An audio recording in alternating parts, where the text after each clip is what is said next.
Welcome back. It's Monday, which means political analyst Harvey Kronberg of the Quorum Report is back in the studio to break down the latest in political news. Harvey, good to have you back. Always good to be here. So let's start off with the news that's been dominating the cycle, the death of Charlie Kirk. We saw pop-up memorials all over Texas. Now we have a state rep saying a statue of Kirk should be built on the Capitol grounds. And we've got a joint committee of the legislature to review freedom of speech on college campuses.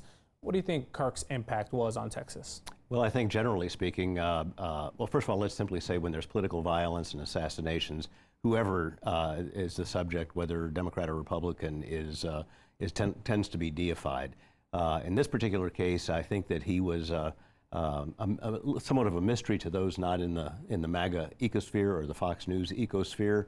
But the reverence towards him, I think, is a natural outcome of this kind of random violence. His positions were obviously controversial, but they were obviously also embraced, as was his style.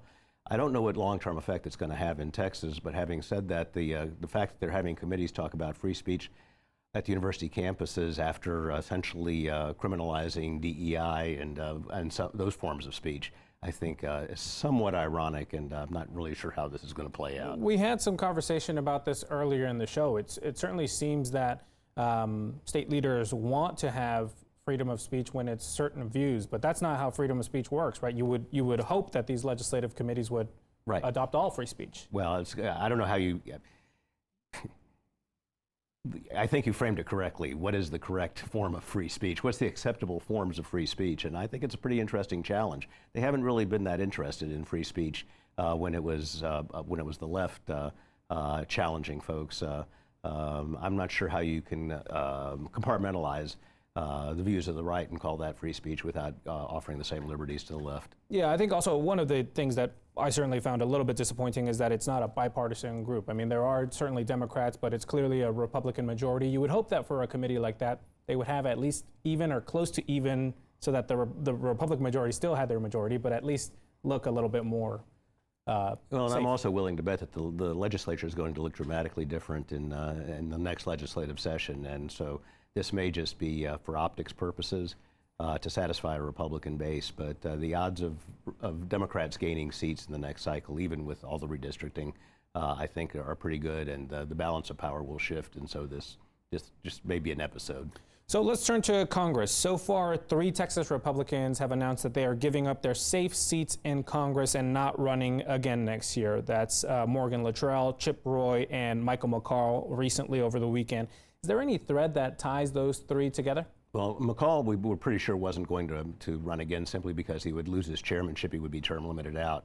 But I think the real common thread with them, these are all people of principle, and being in Congress right now is it's never been very satisfying, but it's particularly not satisfying now because essentially they are a vassal for the president. The Republican Party essentially responds to imperatives from the White House and has yet to show any kind of defiance, and people go there to actually accomplish things.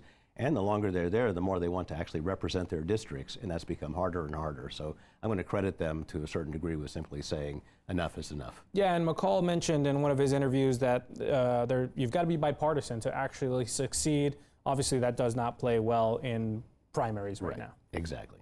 With McCaul bowing out, Texas loses a powerful position on the Homeland Security and Foreign Affairs Committee, where he was a chairman. Also, just a big voice where we don't have a whole lot of seniority in Congress. Any potential negatives for his departure for the state? He was for the state, it's harder to say, but he was a really modulated voice on foreign policy issues. A responsible Republican, not a dogmatic or ideological Republican when it came to foreign affairs issues. Sort of a more traditional Republican. Exactly. With getting involved with defending Ukraine, defending Taiwan. Right, and the amount of resistance he's obviously having to confront given this administration. I don't know how it's going to particularly impact the state of Texas. He wasn't on a spending committee per se, and that's usually where we feel the impact the most from our senior members. That's our Harvey Kronberg. Thanks so much for joining the show. My pleasure.